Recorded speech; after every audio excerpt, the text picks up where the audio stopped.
There you go. Got it. Okay. Lovely. We ready to rumble?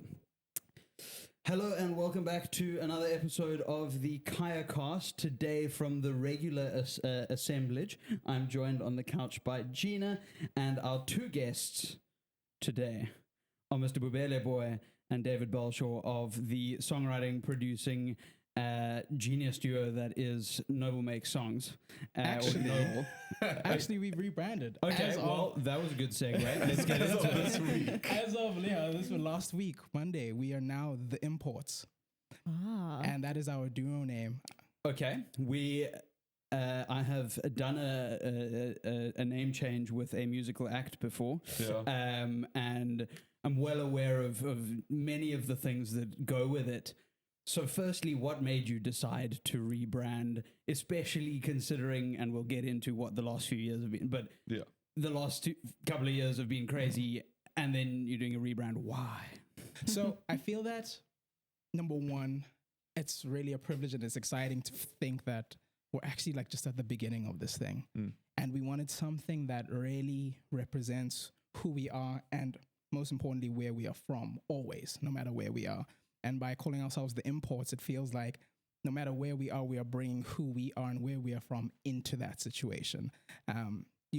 We thought for a second that maybe it might other us or alienate us from certain spaces, but we felt like, no, like we're from South Africa. We're never going to forget that. We're never going to act like we're not.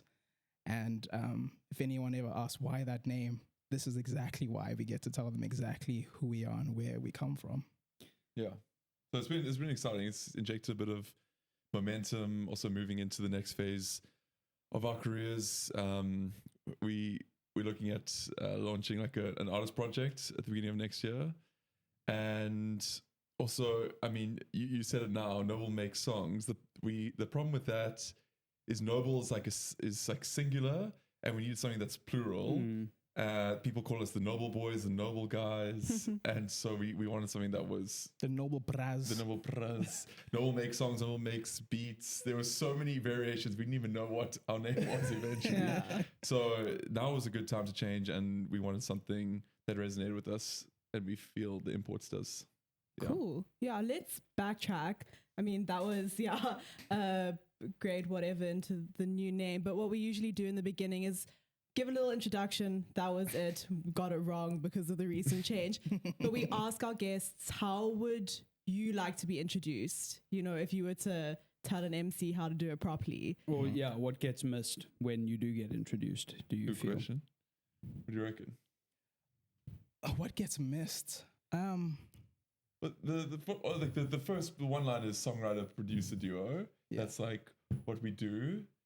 We're trying to figure out how we describe The Imports, and we said artist-centric world building. And I think that's not something I would expect an MC to ever like say on the mic. It was like, what does that mean? But when you think about it, we had to sit and be like, who are we and what do we represent? And that's what it is. We are trying to build these worlds for artists that their songs live in. And so I think that's how I would love to be introduced if it were ever in a boxing match or some sort. And in this corner, we have The Imports, tag team, artist-centric world-building production duo from South Africa. For a good WWE tag team. WWE SmackDown Raw. Exactly. That's what I want. Let's reel it back to how you got into the music industry and production, how you met, how Noble Make Songs at the time came about, and then we'll get into more recent times. Sure. Do you want to start where we started with production individually, or like how we met? I guess for people who aren't familiar with your work, or what was the what made how did Noble Make Songs come about, I guess is the best way. How did you meet and come together? Go for it. Yeah, it was in 2016. We met at a church in Century City. Someone introduced us and was just like, you guys have to meet. So I went to this event on Thursday night, got introduced to Bubele, and we went for a walk to the McDonald's there. And we just started chatting. And we just, we had so much in common about where we were in our careers, how much, well, the music that we resonated with, our values, and I couldn't believe it when I met Bubele, because it's just so serendipitous. It's sort of like this weird thing where like you meet someone and you try to gauge like what's up. Yeah, you and try so to flex a little bit. So you know, flex a little bit. Dave's like, yeah, you know, I'm working with this girl. Like she's signed to a major label. She's coming down to Cape Town next week. And I was there like, oh, you mean Reiki? Like, yeah, me too. And he was like, what? So she was going to be in on like day 1 with him and then day 2 with me. And we're like trying to flex on each other. Turns out we're on the same like writing project. Yeah. So we're like, you know, let's like cook up some beats together and see what happens. So I think we went to the studio like the next week and we worked on what could we? Yeah, we made like a few beats, a few ideas. And then Reiki came and we just hit it off. So we're like, instead of one day with David, one day with me, we'll just do them together. And we did it at the UCT studio, which is like this like tiny room, but it has a piano and like some speakers and like great. And we just had a great time. And it felt like sometimes you just need to take all of the signs, because for us, we made a couple of songs and every song we made just felt good. And then like, oh, she wants to put it out and the label wants it. And we're like, this seems to be working. This seems to work. And so it just sort of like it started this run of just working together and working on projects. And I think because we just have such different gestures, we are able to complement each other a lot. And this is like for me as a bit of a nerd in terms of the actual production side of things, what does that process look like when you guys are working together? Are one of you more rhythm oriented and the other does more melodies, or is it very collaborative? How does your process work together? How do you complement each other, kind of as you said? I think we'd said one time is that for the two of us, I'm the spice, Dave is the shine. Like too much spice and it's not a good time. You're sweating from the top of your head. You're just like, you lose all taste. You no longer know what is what. Yeah. And David is the shine. He like brings things to life, but too polished, and it becomes maybe a little bit sterile, or it doesn't have feel. So when you put our two styles together, it's like I come up with maybe something crazy, and David goes, "Okay, calm down," and then he makes it really good, you know. Yeah. And I think that those are our strengths if we oversimplify, but we have a lot of overlaps, which is needed in case like I'm away and Bubele needs to finish something, or he's away and we need to get something out. It's like how we have clones of each other's laptops, so we can open the same project on both laptops, and that's how we work. So we worked remotely before COVID was a thing. Yeah, because Bubele moved to New York in 2018, and so we're doing writing camps every 6 months, and then producing out those songs. And so then it would much be like tennis. Like I'd work on it, send it back to Bubele, he'd work on it, and then I would get more ideas after he's worked on it. And so like we just bounce off each other. Yeah. And then, at the moment, you guys are based in LA, if I'm not mistaken. When did you make that move, and what was the decision making behind the move? That I'm very interested to get into. That's a bit of a crazy story, actually, because so we always knew that we'd need to move to the States in order to be able to play this game on the global stage, which is a very scary thing. And so I sort of went to New York and did my master's there as a way to get a visa. Yeah. I was like, cool, I can get a visa, go to class, but class is like my side thing, and then just in the studio hustling. And we kept working remotely. Then COVID hit, and that changed everything. The original plan was that I'd finish at NYU, and then David had finished at UCT the year before, and then he'd move over to New York, and we'd like start the journey there, and eventually, when the time was right, go over to LA. Once COVID hit, everything changed. And I came back home for a little while when I was finally able to travel. And we had a discussion. During that time, we were chatting to our team now, whom we work with, who are our managers, and their entire team is based in LA. And so when COVID hit, everyone left New York City. It was just like ground zero. It was a ghost town. And every opportunity that made sense for you to be in New York for no longer was there. So if we were going to make this move, we had to be somewhere that had some of those opportunities. And LA was where our team was based. So we decided, all right, we're going to make the move straight to LA. And our team is there. COVID is still raging, but maybe they can help us get on our feet. And so we were on a writing camp in where's the Fishhook. in Fishhook. We're in a writing camp in Fishhook, and we're hanging out with Shekinah. It's like the first time we've met her, and we're writing songs. It's going great, and then I get a text from my mom saying, "Have you seen this?" And it's like an article talking about President Biden instantiating a travel ban on the entirety of the Southern African region. And so I'm starting to panic. I'm like, oh, we're going to, I don't know what's going to happen. So I go to Dave, I'm like, bro, we have to leave. And he's like, no, it's not official. It's not official. It's fine. I'm like, bro, we have to leave. David keeps a cool head, and me, I'm panicking. The next day, I call my friend, and she works in immigration. I was like, let me know. And I wake up to a text from her in the middle of the night, and it's an official statement from Biden. And we had 48 hours to get out of the country. Sure. So we just, everyone at the writing camp, we like, pack your bags today, get on a flight today. Yeah. Like, David, you didn't even get to go home. My mom had to fly with like my passport and like my clothes. And we flew to Joburg, flew to Qatar, got in like within a few hours of the travel ban happening. We just missed it. It was insane. We're landing in LA, and they're like, I was on a tourist visa, and they're like, why are you here? It's mid-COVID. What are you planning to do? COVID is peaking in LA. And like, yeah, I'm here to do all the touristy stuff. Yeah. I was very,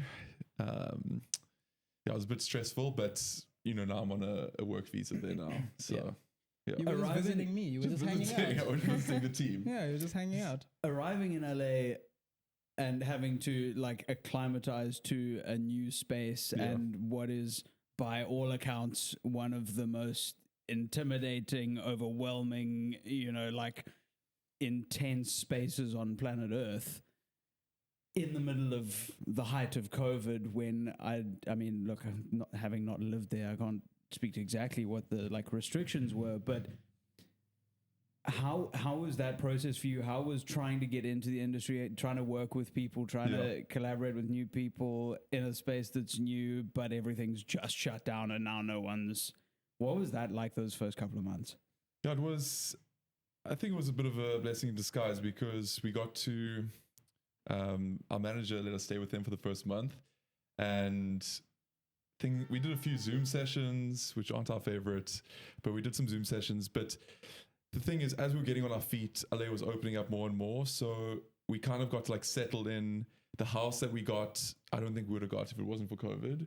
So like it was vacant. And so like I think we just, as we got more settled, like I said, things opened up more. And I think maybe a bit of a blessing in disguise. Exactly. Yeah. So I mean, things are pretty much back to normal, I think, in LA. But we it was a tough one. Bit of time. It was very hard, because you are acclimatizing to a new world, but that world doesn't look the way that world is supposed to. Yeah. So that, as David said, is a blessing in some sense, because, for instance, if we had gone to New York, I felt like I would have had a sense of loss. I knew New York at its peak, at its prime, and going back would always be a shadow of that. And so it would feel like loss. So even if it somehow got back to 70%, I would have known it at 100. Whereas LA, we didn't know it at all. So yes, it was tough, and we weren't getting sessions the way that we could, and we had to navigate a lot of things. Yeah. But everything just became a new experience. It's like, oh, now concerts are back. Oh, now in-person sessions. Oh, it's like, we're not thinking back, oh, what did we miss? We're thinking, oh, cool, a new thing. A new thing. Like, we didn't, this is crazy for us. We did not experience traffic in LA for like the first year. And it's insane. You're like, never car. We never car. We never car for like the first 8 months. Yeah, it was brutal, the Ubers. Yeah, we spent a fortune on Ubers. But then once we eventually bought a vehicle, and you're like, we're driving around cruising, you're like, oh, why are people complaining about traffic? Man? But then that got worse and worse. And then it just crazy. To the point where it's like 12 o'clock at night, and you're driving on the freeway, and it's just chock-a-block, and you're like, oh, this is what they meant. Yeah. This is what it's like. But it's still a process, because I feel like we don't feel settled yet. And I've been there a year and a half. I think it was very disappointing in December last year not being able to come home for Omicron. Because of Omicron. And then this year we've actually been in South Africa for like 5 months of the year, which is great, but it does stunt our like just developing a community in the States, being split between the two places. So I think we're still settling, and it takes time, to build those friendships and community and finding the artists. Yeah, you haven't been there long, but do you feel that LA is going to be sort of a home base for a while, like while moving around, or? Yeah, I think it's going to be a home base for definitely the foreseeable future. It's just, there's a lot of opportunity there and a lot of artists, even if they're not based there, they're coming through there. Yeah. And I think I just love, the craziest thing was when I got there, just thinking of all the artists that are within a 10-mile radius or 10-kilometer radius of where I was staying. Like the big, sometimes you think it's like too far or something, but then when we were there, it felt so close as well. Yeah. So that's like super exciting. And the big reason I think that I would encourage anyone to move to LA isn't, I think the American dream is not something that I necessarily subscribe to. But I will say that the music market is incredibly well capitalized in LA. There's a lot of money, so that means that there's a lot of opportunity. A lot of opportunity brings a lot of people to work with, so it's easier. That means that there's you have a lot of chances to find the people that you click with, and then the proximity effect. Yeah, I think that this is something that maybe people who've grown up in these states don't really realize the effect of. If you grow up knowing that John Legend went to my high school, you now know someone who did this global thing, who went to the place that who grew up in your surroundings, or there's just so many stories of people who've done incredible things, and they all come from they're just like you and I. But for us in South Africa, we're so removed from those folks that it almost seems impossible. So what happens by being in the States is I remember it was maybe our third week and staying camped on the floor in our manager's back room. And he comes in, he's like, do you want to hear the song that one of my clients wrote with John Legend yesterday? And it's an electric feeling. Yeah. You get to hear, first of all, the quality of a song that they did in 4 hours. Yeah. Number two, what? You're like, this is John Legend's voice on a song that was written really 2 hours ago. Yeah. And then you get to hear what they're doing, and you get a look into the future. Yeah. It's just incredible when we get to hear these demos from people, from friends, from other collaborators, from other managers. You get a peek into the future, and you get to see what's happening, and then you hear a song, and then 6 months later you hear that song blowing up on the radio, and you're like, oh, they did it. That is very encouraging. And I think it's that proximity which I'm very grateful for, and makes the challenges that we face in LA worth it. I think that was the one thing that I really wanted to touch on, because I think and you mentioned as well, the whole American dream is something that I think has been the perception and the reality of it has changed over the last while. To put it very politely.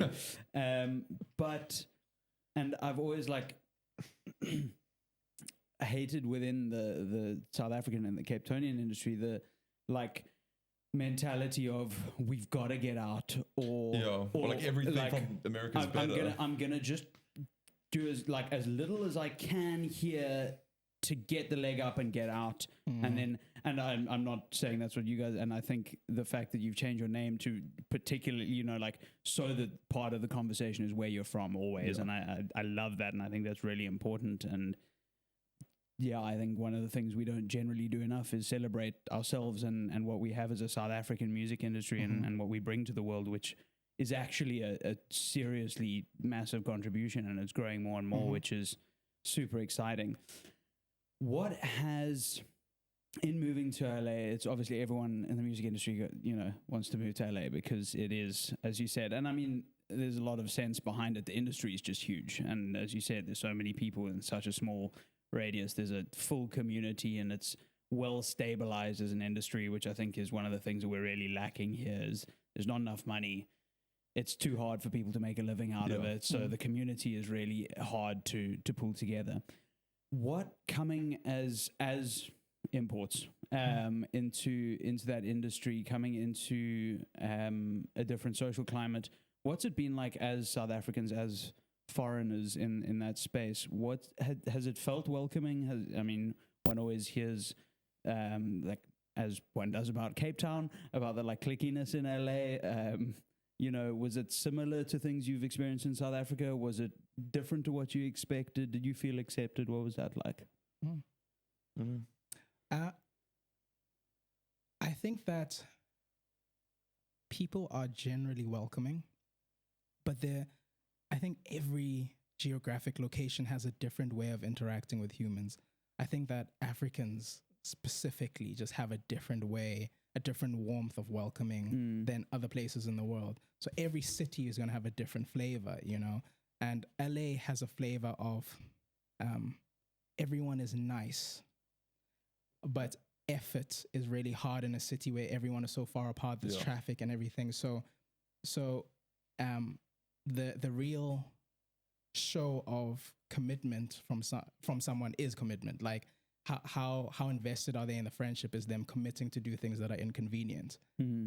Whereas somewhere like New York, where there's just so many people aren't nice, and niceness tends to be the thing that differentiate. That's like, oh, this person actually wants to be my mate.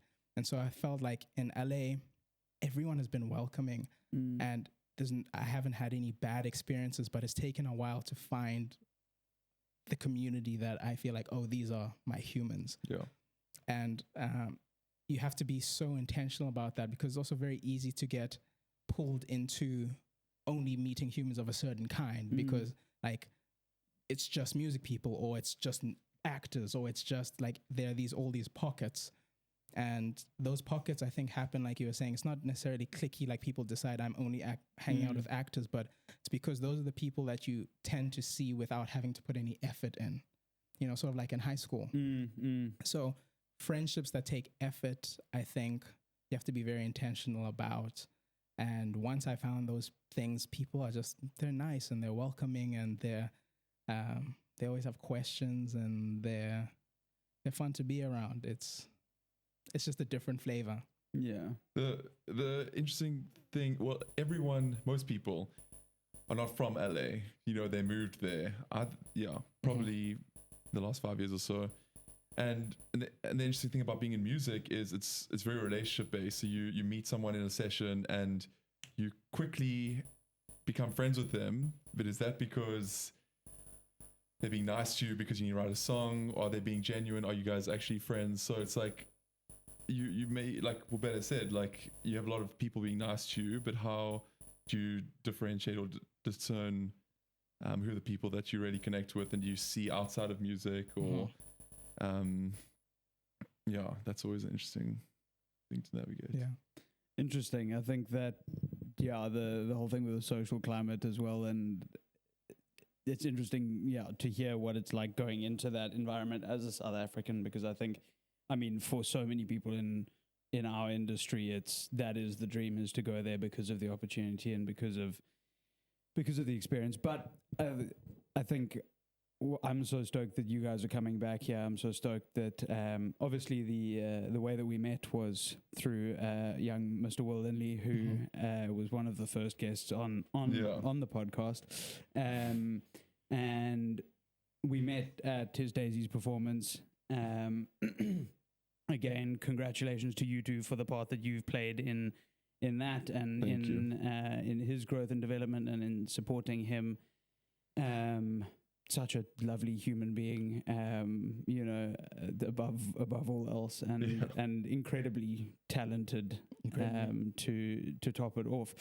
You met him through Tim Tregus, I believe. Do you know Tim? I know Tim. I went to school with his brother. Oh, really? With Jeremy. Yeah, we went to school. We played water polo together.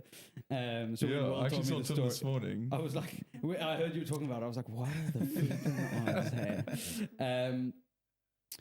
Talk us through, obviously, to our South African audience in particular. This is this is the very interesting stuff.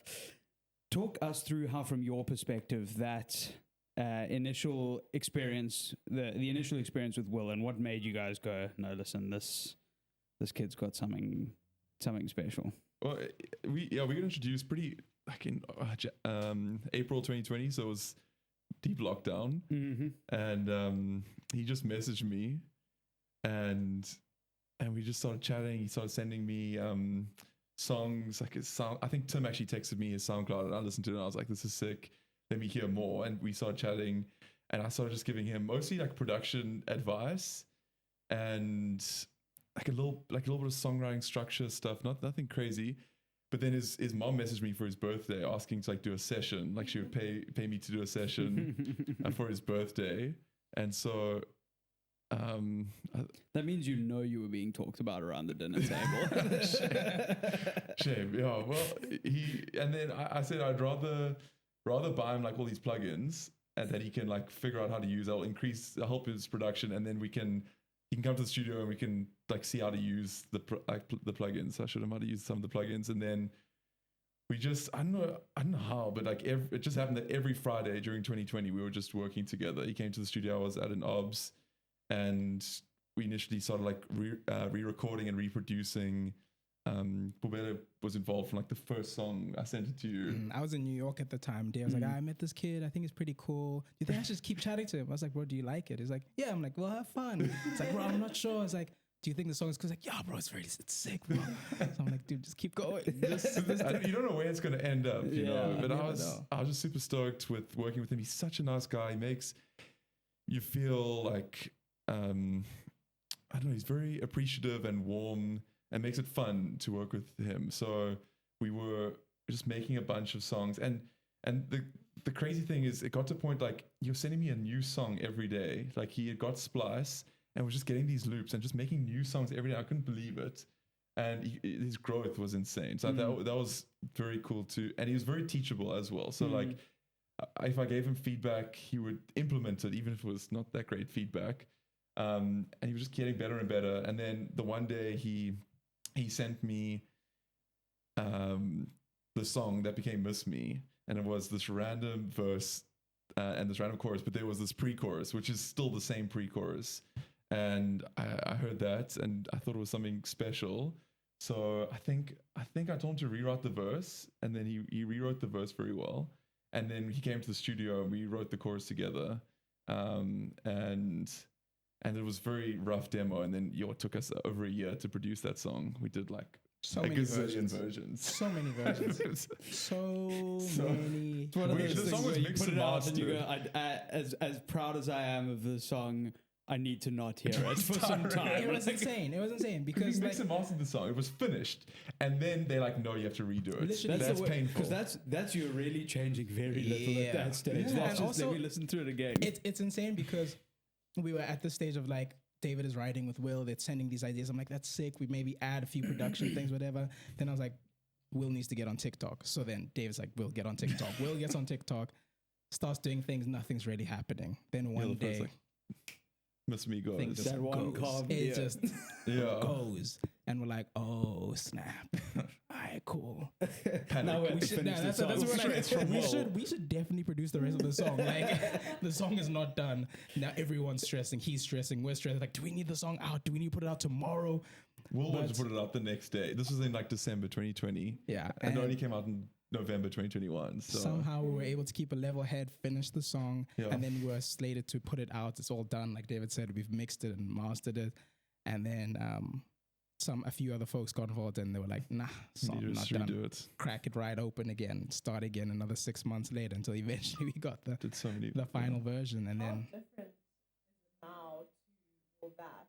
Like from what you thought might have been the finished product. What's interesting about that song and TikTok as well. Hold on. Give me the bad mic. Oh no.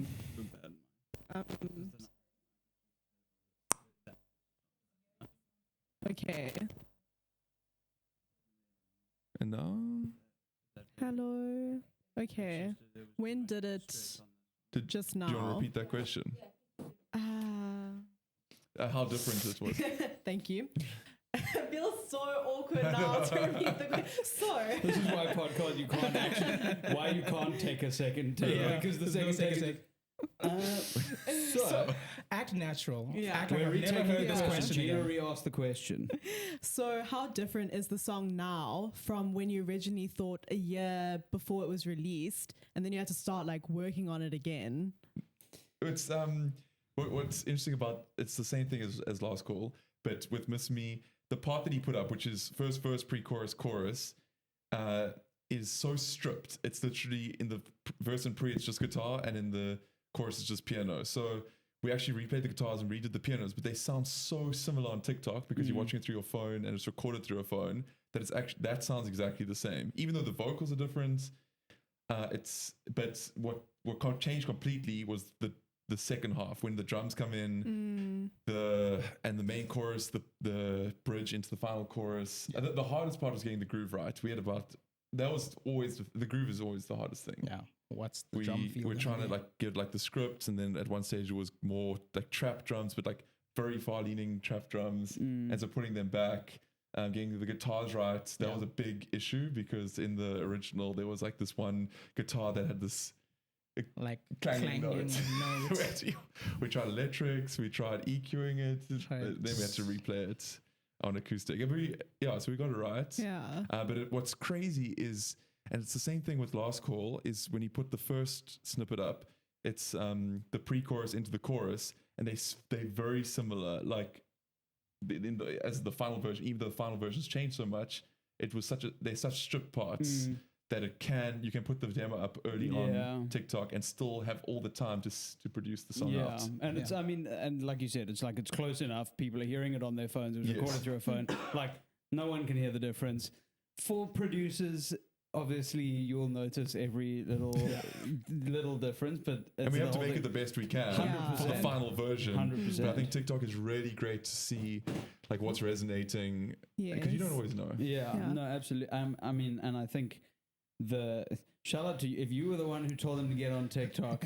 Shout out to you for really making that whole thing happen. And I think we chatted about it. I remember when we did the interview with him, he was like, yo, initially when they told me to do TikTok, I was like so awkward and I just didn't want to do it. And it was like this hard slog. And I think it's something you touched on, and like he was making songs every day. Yeah. And then he had to do TikToks. He was making TikToks every day. Yeah. It's a tough one being an artist. Like we were thinking about it the other day, and we're trying to think, how can we as musicians train ourselves in the same way that athletes do? Like every day they go into the gym, they're lifting weights, they're running drills.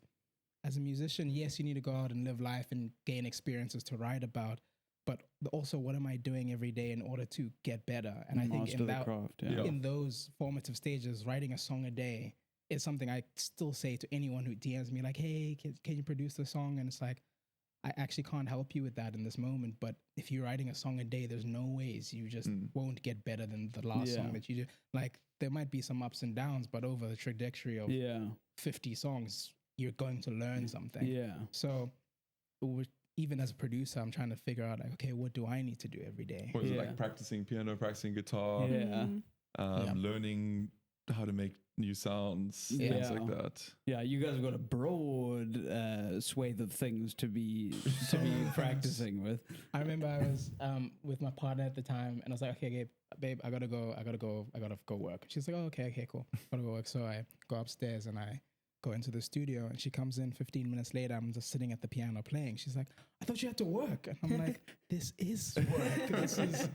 Which I mean is the best thing. I do love it. It's like I get where you're coming from, and you're right. However, it is still work. It is. It's like I know, like I had said I have to work, but I literally have to put in like an hour a day of this thing, which seems like fun for other people, and it is fun for me as well. Sometimes not, but it's still sometimes fun. I think that's an important part to talk about as well. Is like.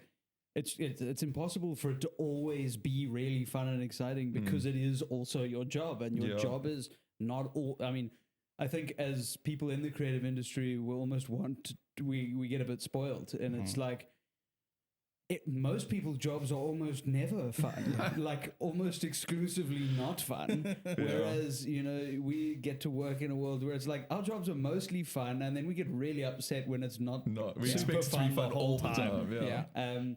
But I think, and I think that's one of the things that when we chat, his understanding of the groundwork and the behind the scenes stuff, and also that I think so many musicians it's also really easy to just be in studio all day practicing and playing and making music and writing. And obviously that's important, and you have to practice your craft every day. But I think something that so many people don't understand and don't do enough is invest in the other sides of the business, in the other sides of the business of being an artist, because you're not just a musician or a creator, you're a business person, you have a company, and your product, and this is the hard thing that a lot of people who aren't in the creative industry understand, like your product is something that's very personal and very, hugely subjective, and but it's also your business and your product that you have to market and sell, and you have to do finance, and you have to do, sometimes you get a manager, and I think that's a big blessing for people. But I find you have to like completely separate those processes, because it's impossible to think emotively and specifically honestly when I'm thinking, how much money can I make from the song? Yeah. In that moment, you can't think. You need to be like, what is the story I'm trying to tell? That's why you hear so many stories of people who write these hit songs by accident, like sitting in a bar writing a song to make their friends laugh. Yeah. Or like, just being and like, when they try to do it again for money, it just doesn't come out. It doesn't come out. Or you're like, you're going through something and you speak about it and you're like, this is way too personal. It's way too specific. No one's going to get it. And it's the one that everyone loves. So you have to like do that.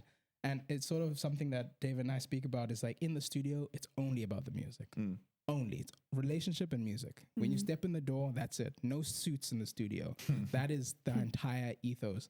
The second you step out of it, it's only business, because now you're in a different ball game. Yeah. And I think that's always reinforced speaking to my dad, who always asks me like, how's your startup going? And he's referring to my music business. Like he's like, do you have enough capital? Okay, what's your runway look like? What he speaks about brand? He doesn't speak about it at all like most people think about music careers. He only sees it as a business. Yeah. That's it. And I think that's actually super helpful, and I think more people need to do that. It's how some kids like sign contracts that destroy them, or they're not thinking in that way. Yeah. They're just like, I'll sign it. I just want to do this thing. I want to do the art. I want to be on stage, and I'm like, that's so important. But also, you got to get your papers right and get everything right, so that when the music does go, your bank account can see it. Like, because if your bank account runs out, then you have to stop doing it. And I think if we can figure out how to be in this industry for as long as possible, then we don't have to worry about the success, because the success hopefully will come if we stick around. And so it's like, how do we make sure our registrations are correct, and the contracts, and our relationships, like that's a big focus, and artist development for the other artists we're working with. So, and it's not only just about the music. I mean, we in it for the music, and we love the music, but like you said, you have to look at the other sides as well. It goes hand in hand. But you can't do them at the same time, like where they said. David's done like some hand. that's it. David's done some like big saves for the team, where he'll literally be like, do you know that we have a song which did well in South Africa? And it's like, oh, our registration is at 0.25% instead of 25%. That is a massive difference. Yeah. Like that is quite literally 100%. 100 times. 100x difference. Yeah. And that's not a small amount of money. No, it's like checking your SAMRO portal to like see the registrations, because it might have just been registered incorrectly. Yeah, an accident or anything. It's not like, this is SAMRO, anything can happen. Anything can happen. Or anything might not happen. Nothing might happen at all. Yeah, but the way that I see it is also, if you can stay on it song by song, you hopefully you get to the point where so many songs are coming out that you're doing that it's hard to keep track of. But I don't think most people get to that point. Yeah, like it's enough, even if you have 50 songs coming out a year, which would be an obscene amount to have. That's still, you could bang that out and make sure all those registrations are correct over 3 days, So just sitting down and making sure that, okay, the song is coming out, what are the splits? What are the percentages? Is it registered? Who's doing the registration? Tracking that. It's just the producer deals. Following up with the labels then to see if you've recouped your deals so that you can start getting more royalties from them. Yeah, it's a whole thing. Because people don't want to pay you. You have to no one just pays you for fun. Yeah. I think hopefully in 10 years' time, money will just come in easily. But until then, you have to chase the money. Yeah, no, absolutely. And I think it is the thing that people, especially in this country, we are not lacking talent. So much talent. It's the most. Any chance. That is really not the problem. But I think what people misunderstand is that talent is what makes it happen. Yeah. And talent just gets your foot in the door. Yeah. Talent just lets you play the game. Yeah. Beyond that, it's. And a lot of people are talented. 100%. And just because you're talented and you could have the best voice ever, but if you don't have the vision for what you want your artist project to be, about what you want to say, and like the songwriting chops or those sorts of things, is the work ethic. Yeah, the work ethic is a lot to it. But there's so much talent in South Africa, and I think artist development and management sometimes is not always at the level. I think that's what we're trying to do, is like support as many people as we can. I don't think we have all the answers. I don't think we have most of them, but we have some. Yeah. And if we can help someone who's earlier on in their career, in the same way that Will didn't know anything about music, and now I'd say he might know more than me. Like he's just learned so much. Is how can we make sure that knowledge gap is closed, so that people don't get themselves into bad situations, so that how can we make sure that people are supported and artists feel like they can take things into their own hands and push things forward. And like you've said, the talent in South Africa is silly. It's a sad thing when people feel that the talent is overseas, or anything that's from the US or the UK is inherently better, and that's just not the case at all. I think that we have incredible talent here. We just need to support it in a different way. Absolutely. I think that's why, that's why we do largely what we do. That's why awesome. We, want to have these conversations as well. Is I think so much of the time people don't know who to reach out to, don't know how to have the conversations, don't know who to ask questions, what questions to ask. And we're lucky to get to have these kinds of conversations with people like yourselves and privately. And I think a huge reason behind why we wanted to do this was it's not fair for me to just be the recipient of all of this knowledge and whatever. Also, because I'm not a musician, so it doesn't really help me. But it's absolutely the talent is world class, and we need to be building systems and communities and spaces that actually let us take advantage of that and make the most of it. Because as we are starting to, the impact of South African players in the music industry on the world scene is growing, and which is so exciting to see. On how you're working with artists and stuff in South Africa as well. Just after Daisies, you guys headed straight into a songwriting camp, and I know you've done a few of those. And we, with my first company, that one actually, we did a songwriting camp in literally beginning of 2020, just before lockdown. Friend of mine had a house in Yemelanada Valley, Hermanus, and we took up a bunch of little recording setups and turned the house into 4 different recording setups. That's with a bunch of songwriters. Awesome. And it was friends of ours, and we just went up for 5 days. And how did you find it? It was one of my favorite memories, like one of my favorite holidays, and it was a working holiday, which is just as good as it gets. It doesn't feel like work, and you're making, I think, more special records than if you were just doing a session on a Wednesday afternoon. Exactly. I think, my experience of it was that people really just got into it, and you get really comfortable with one another, and I think the honesty and the comfort that comes from that is what makes it beautiful. But I wanted to hear from your side. Clean Bandit were there at the songwriting camp. There were a number of incredibly talented South Africans as well. What was that? What was that camp like in particular in terms of? It was stressful organizing it. It's the biggest thing we've done, I think. Yeah, that was a big... We started with camps. We started with camps out of necessity, like many years ago, when I would fly up to Joburg and we would kind of just do sessions out of your parents' lounge, and then we'd upgrade to coming to my home, and like an artist came and stayed with us, and then it was just the 3 of us and Manana. And then what happened? Then we had the one with Roline. Yeah, then that was in Claremont. That was cool. We got a house in Claremont with Roline and Manana. Now boy Furman flew out. First time he left America. He was NYU friend. Yeah, it was. And we made some special songs there. We made Sunday Morning with Manana and Roline, and Danger by Roline. Stop. And then the next year was at Fishhook. With Shekinah and Loiso. That was probably our favorite one. So yeah, it's been slowly getting bigger and bigger and bigger. I think we've reached the perfect size, I think, now of like how big we like to do camps at least. And we really want it to feel like a family setting. So that's what it feels like when we're all just in the room, we're hanging out, we're in our PJs, you know, food is prepared, and we just start writing and chatting and talking. Like the family nonsense dinners are a very big part. Like we have lunch together and dinner together. Bubele's sister comes and cooks. She's a dietitian. As a registered dietitian, check it out. Listen, the boy family It's a family affair. It's a perfect like production. It's wild. You can So put Avo comes and shoots all the content. The content as he does all of the dietitians. You know, have good, healthy, balanced Amazing. meals So that taste fantastic. well nutritionized for the song. So no, it's so much fun. And so with that camp, it was incredibly stressful to plan out. Also, there are a lot of moving parts because it was around the festival. Artists are coming in and out, flights, all of that. It was They insane. were up in Joburg, so we had to get them back down to Cape Town. It was insane. But once we got there, the fun began, and that was just insane. It was very special.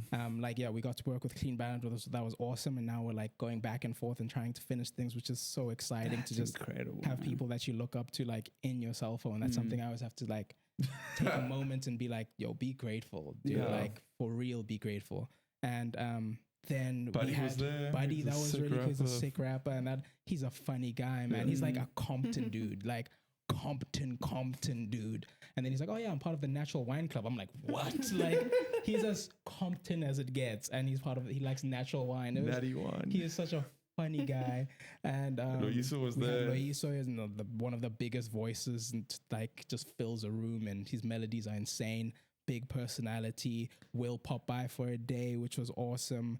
We had Paul Hammer, who's on our management. He's a insane guitarist and songwriter. He's part of Savoir d'Or and Kids in America. He's like a human Swiss Army knife for musicians. Like he's just anything you need. When we had a camp we had a sessions with Will the following week at Digital Forest, finishing up some of the songs. And Paul pretty much played every instrument. Like he was playing acoustic, electric. I remember watching like bass. stories. He played drums. I'm like, what are we? We're like, no, Paul, go to the E. Got you. Yeah, man. That was it. That's it. That's all. He was so good. He was amazing. He's a great musician. So it's awesome to have him there. And so we had like 3 rooms going, but eventually, it was more like 2 eventually. Eventually, we had 2, and I think moving forward, we prefer just having 1, where it's there's just more of a focus on the artist, because otherwise it can get too split. It's too chaotic. You can think, well, everyone's moving around trying to get cuts, like trying to be on every song. Luckily that didn't happen at our space, but we've heard of it happening at bigger songwriting camps that have like 6 or 7 rooms or whatever. So for us, it was nice to have a little bit more intimate, but even then it's like, you might be writing the most intimate like love song on the acoustic guitar, and then downstairs someone's just making a trap bang, and you just hear the 808 just boom, boom, boom. You're trying to focus, like the floor is just vibrating. Exactly, You're crying. Exactly. So I feel like, but once we got locked in, we're like really locked in, which is awesome, and we got some awesome songs Very from special there. songs. And so I'm excited for that to come out and see what comes of those things. But camps are our favorite. Important parts. It just reiterated why we love writing camps so much. Like by day 3, everyone's so relaxed with each other. People aren't afraid to like give bad ideas and just you're not stressed anymore. So you're just making much better songs, much more special songs. Yeah. And there's always like one night where you do something silly, and that's like we just like walk down because we're in Camp Space. So we like walk down to the promenade, and just like sat at a restaurant and got drinks, and it was just like a silly time, and that really bonds you for memories that you can just be able to pull at any time and just be like, hey, remember that time we did that thing and you said that silly, and that's like that helps so much, because sometimes like in LA this has been a tricky one, is this a big session culture where it's every day 1 o'clock, it's maybe a new person, new writer, and you have to get to know them in 10 minutes and then have a song within an hour, and then so you can have recorded it within 3, so that they want to be walking out of the hits. Yeah, within a 4 half day of work. And besides your Mackie D's romance, sometimes the connection just doesn't come back like quickly. that always. It's not like that for everybody. We're very lucky. Yeah, I can see that being difficult. Yeah, and like you've never met the person. Also, you're from different backgrounds, and I think the really good stuff comes from like those deep relationships and connecting and being honest. And knowing what kind of producer you are. I think that thing is part of that thing where we said artist-centric world building. As I've come to see, is my personal opinion that we don't, when you get in the studio with us, it's not like the record's going to come out immediately, the whole thing in every part. It takes most a long of the time, it's like we get a nugget that's like, that's the special thing. Then we come back and we iterate and then create another special part that tacks onto that, or then we figure out, oh, this is how the drums are supposed to sound. It's more of like a relationship iterative thing. And then at the end, you have this awesome record that's just cohesive, but it took iterations, and that iteration takes trust. Because to any person who might not be used to that process, you came in and then they're like, nah, the song's whack. But it's, those guys don't know how to produce. And it's a different, there are some people who are great at just like getting the thing on the first thing, but then maybe might struggle to iterate on that because you've pushed the idea to 90%. You can't dial it back anymore and reinterpret it. I don't know. But it's, you just have to sometimes have hard conversations with yourself and be honest and say, all right, I think this is how we work. And then, like you were saying with Last Call, that if you heard the original verse 1 of the song, it's horrendous. But we needed to get the verse 1 to get the pre, and then to get the chorus. And the thing is, like, also while writing it, it's like, oh, you think it's pretty cool. Then halfway through the session, I realize I hate this. But saying that I hate it in this moment will kill everything. So you just let it go and you let it be, and then you get something that's amazing. And then a week later, you're like, boys, that bit, nah. 100%. And I think, I mean, you touched on the importance of the relationship building and the, the memories from that kind of a thing from a songwriting camp might actually not be anything to do with the songwriting itself, but, and I mean, the same is true for, the one we did. Like, all the things I remember are when we were sitting around outside the table and it was just someone playing a guitar and stuff. But like we weren't writing songs. We were just having a drink, having a chat, And that probably was the best chatting song. shit. And then they became songs that happened very naturally and that everyone loves just because of the heart that's in it. Exactly. And I think that's the world building you're talking about to me is that like the real integrity behind a song in terms of it wasn't something that just gets banged out quickly. It's it's not as algorithmic, or it's not we come in, we've got a session, we've got to write a song, it's going to be about this, we're going to put these kind of drums, these kind of guitar, this kind of keys, and it'll definitely work because we know that works. Then you get a lot of good songs, but nothing special, nothing great. Sounds the same. And I think there's so many songs. I'm trying to do the math of how many sessions happen in LA each day, and how many just mediocre songs come out. And like no one wants another mediocre song, And songs that are good on paper because they have all the elements, but they don't have the magic. The soul. The soul, exactly. Honestly, for me, there's like some sort of crack in Will's music. I'm not like, I wouldn't say I'm not sure what you're putting in there, but it works.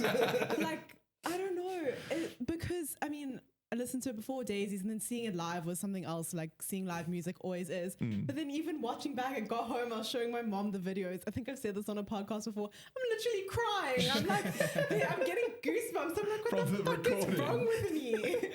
So there's definitely something in there because that's not my normal behavior. No, and I agree, and I think it is.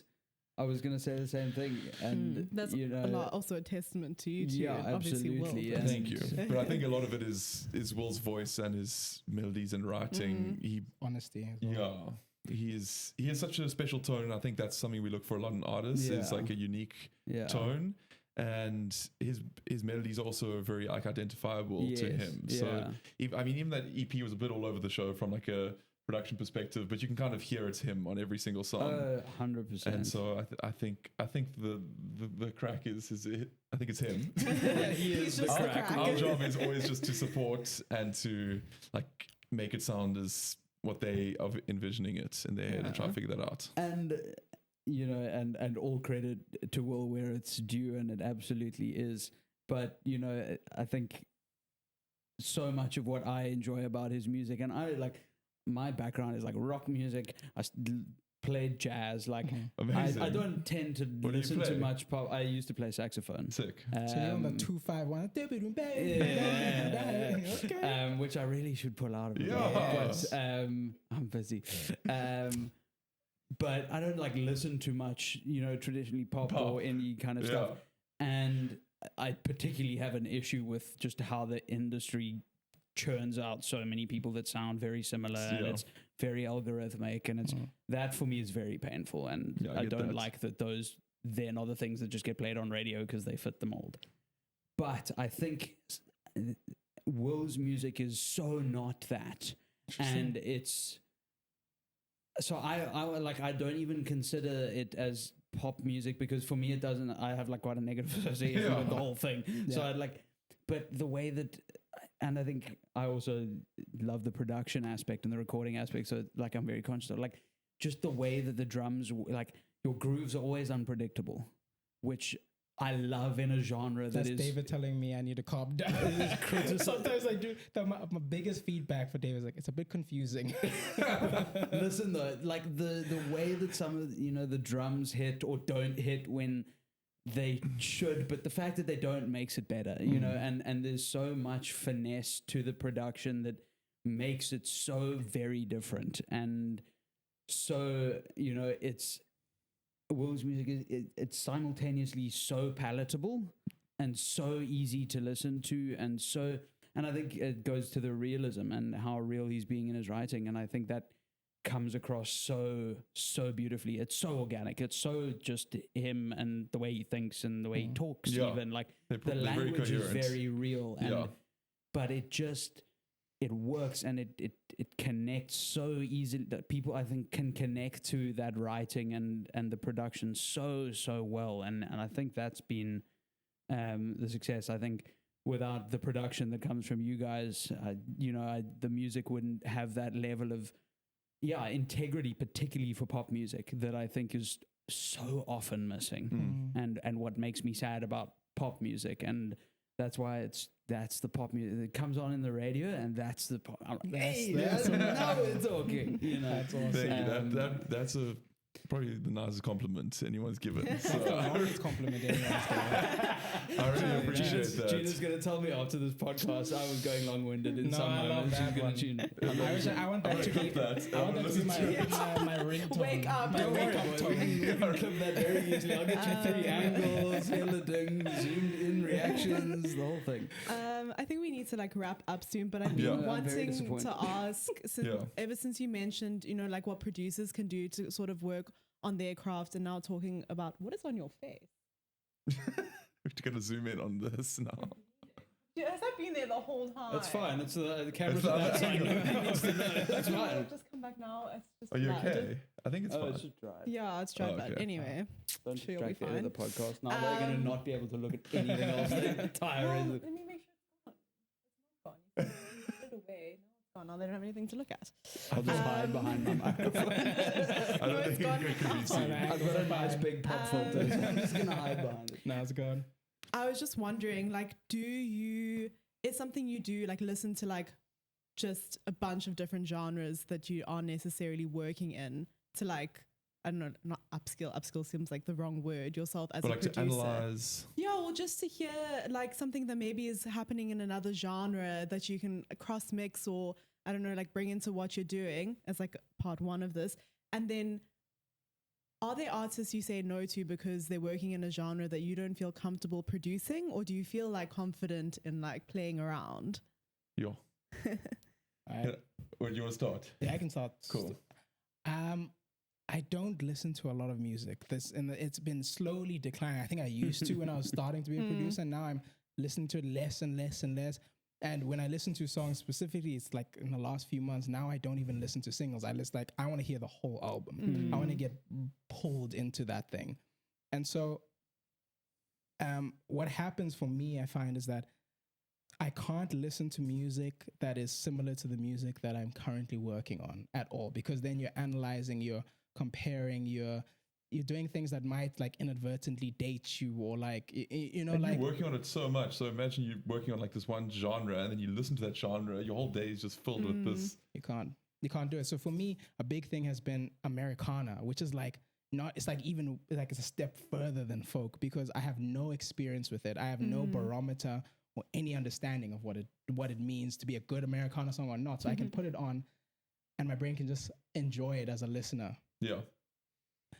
My manager like grew up on it, so he sent me a playlist of the stuff, and I can turn off and not compare myself, because I'm not trying to make that music, and I never want to make that music. So it's sort of like that's been helpful. Maybe sometimes even 70s music, but 70s music right now is like really, it's informing a lot of the music that we're making now. So my brain still tends to analyze it a lot. And like, there's just some incredible songs from that era.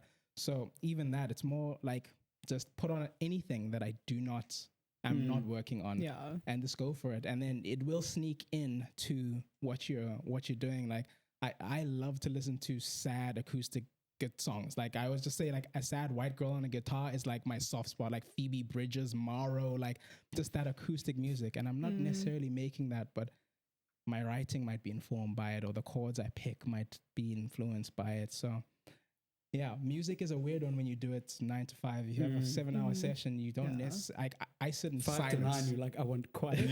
Yes. I don't want to talk to anyone. Yeah. I'm not Like, surprised. I drive in silence like a psychopath. Like it's worrisome for people. Like absolute silence. A 25-minute drive in the whip, just quiet. Yeah. That sounds delightful. I'm on the same page. I don't need anything in that amazing. moment, you know. It's interesting how songs like inform your production, because it could be a song from like when you were like 7 years old that's like you're just trying to create that feeling again, and then when you listen to that same song, it sounds completely different to what you thought it did, but you're trying to capture the feeling. So we often chase a feeling, but then there have been times in my life, especially when I started producing, where like I very intentionally analyze every frequency of the song and try and like copy it. But that and I still think remakes are important and like trying to get like copy sounds, but that's not like when I'm just listening to music for fun. That's like more of like a work kind of listening. Yeah, and then with regards to like, do we work in genre, like different genres? Or I think like versatility ties into what Bubele was saying about artist-centric world builders, because we want to be integrous to the artists and try and elevate what they do. So we try to be quite versatile, and I love being able to work on like this genre and then the next day a completely different genre. It keeps things very interesting and like fun and like always like a challenge. Yeah. So I love that. There are certain genres I don't think we'd be able to do though. Yeah, I think it's also just knowing like, what am I bringing to the table? Being honest with yourself. Like, am I adding value to this person? Because if I'm not, what am I doing? I'm here for my own ego. Yeah. And that number one will kill the song, will kill your artistic anything. Like I can't center ego at all. But if you feel like maybe we can make something cool, like I was in with an artist and she's from the Dominican Republic, and she's like, "You're not Dominican Republic, Palos is." And I said, "I have no idea." So we spent 20 minutes just listening to incredibly traditional Dominican Republic music. I don't understand the language, but I understand the groove. And then I'm like, oh, there's so many similarities with this music as opposed to African traditional music. Yeah. The rhythms are very similar. The groove is very similar. Then we're like, okay, cool. I have a basis from which to understand this. And now it's exciting for me to check out. And so we're just going to experiment. And so we spent like an hour experimenting, doing a bunch of things. And then it just came out crazy. And it's such a cool song. It's so cool. And it was so fun. But if you'd asked me point blank, being like, hey, do you do Dominican Republic Palos? And I would have said, I don't know what that is. So the answer is no. And then I would have walked away from the project. That being said, like, I can say that if Future called me to the studio, I'd be scared to show up because he'd want me to play a beat and I wouldn't have beats that I think would necessarily move him. I'd be like, if you want to do like this kind of vibe, maybe like you want to make some people cry. Yeah, talk about that. You want to do some Afrobeat stuff, like maybe then he'd hop on it. But like if I know like this man's making just a trap banger, I'm not the guy who's gonna do that. And just get out of my own way and have ego. Just be like, you know what? I don't have anything for you, but it was so good to meet you. That's what I'd like to do. Like, I love to sit in. Do your thing. Let me watch. Listen. Yeah, absolutely. Thank you for sharing. I think we definitely need to wrap up just because we want to keep it a nice, tight episode, and it has been very nice. And what to end things off? To a young artist who's looking to, how do I want to phrase this? The young artist who's looking to, you've got the talent, you can write songs, you can, you can perform, but like we said, that's getting the foot in the door. What do you think is the most important thing for people to understand, and the most valuable encouragement that you could have heard from someone else when you were starting out and trying to take things to the next level? I have two things. I'll say number one, don't wait for anyone to start. Like, it doesn't matter how talented you are. If you're not putting music out, you can't grow past it. People can't find you. You can't find your team. You can't put things out. Just put it on out. YouTube, Do not be- SoundCloud, doesn't TikTok. matter. Do not be precious about it. Like, put it out. That's number one as an artist. So don't let anyone stop you. Number two, don't sign anything. Like, be so intentional with these things. And I know it's so tough because people can offer you money and things that seem like a lot of money. Like, you know, someone might offer you $5,000 and that might be more money than you've ever seen in your entire life. And now you've signed away 10 years of your life. Like, do not sign anything. Speak to people who are more knowledgeable. Slide in our DMs if someone sends you a contract. Yeah, we'll tell you to find a lawyer. Literally, we'll tell you to find a lawyer, but like just don't say anything. So many people who maybe don't have access to information, and it's people take advantage of that. So be so aware of what you're signing.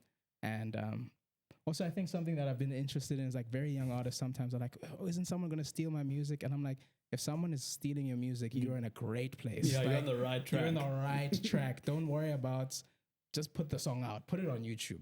If they're going to steal it, I promise you'll deal with it later. You'll be fine. And frankly, the bigger they are, the better for you. Exactly. Just put it out. Yeah, just put it out. Yeah. I think from my side, to avoid the thinking that there's a silver bullet, like there's a hit or there's like a manager or a deal that's going to make you happy or change your life, or you're going to be a millionaire after one song. I think it's easy to think, once I find the right producer, once I this or that, sign, I'm going to be happy, or I'm going to have enough money. And then the second thing is making sure you're not doing it, or making sure you stay true to your love of music. Because it's easy to like think, oh, I'm going to be famous, I'm going to be a big star, which is fine. But I think the thing that's going to keep you in music for a long time is the love of music. And there's been times when I, haven't felt as much love for music. So it's taking a step back and like trying and remembering why I'm in this, what's like really inspires me. And because you can get caught up in the music industry so quickly. You can get jaded when you're thinking, oh, 1 million streams only is like $3,000. How are you going to pay the bills and stuff like that? You can easily jade you. But if you remember why you got into it and why you love music so much, I think that's how you can stay in it for a long time. Yeah, absolutely. And collaborate, work with one another. Yes, collaboration. Most important thing. That's very important. It's a team sport. Find community. Sport. Find Yes. people that you would like working with and have fun doing what you love. That's the most important thing. And then focus on the business shit afterwards. Yeah. Because if you don't do that, it all fall apart at the end. Thank you both so much Thank you guys. for joining us. It's great to chat. And for sharing all of your wisdom and your experience. And I'm very sorry that we have to end the episode because there was a lot more that I wanted to get into, but that's fine. We'll do a part 2 and then we'll get into all of that. Thank you so much. Really, really appreciate your time and what you're doing for so many artists in this country. And thank you for always flying our flag high overseas. South Africa. It's so important. Thank you. We have 3 cameras. I can do that like you. Not that one really, but for listening, for watching, wherever you are, please make sure you check out these incredible individuals. We'll have their Instagrams, solo and as the duo. We'll have it all linked below. You can check out their music. Please go check out their music, the songs they've worked on. Make sure you like and subscribe on whatever you're listening on. What should we comment below? We're gonna make people comment whatever they comment. Comment inputs below. We're gonna get the YouTube. Okay, it is basic. Fine. You have what to make else? them work for it. Not that they're commenting. I don't need this negative attitude. Sorry. What are they commenting? Give me something. Now my brain is frozen. Yeah, of course. If you are an upcoming artist, like drop your SoundCloud. Actually, drop a SoundCloud link. I love listening to you. Put your music there. Plug in the comments. And it's literally the best place to put it, on this video. I will read all those comments. Come on, this is a big opportunity. I gotta read every single one of welcome. Will's comments. And I think there's one comment that's been on Will's videos that I haven't read. I'm sure you've seen some great ones. That's a lot of comments. Had some good chuckles. Homie's been viral. That's a commitment. That's a commitment. Thank you so much. We will see you next week. week. Thank you, gentlemen. Thank you, Thank you. guys. Bye-bye. Appreciate it. Cheers. Yay! Blessings, guys. Thank Thanks. you.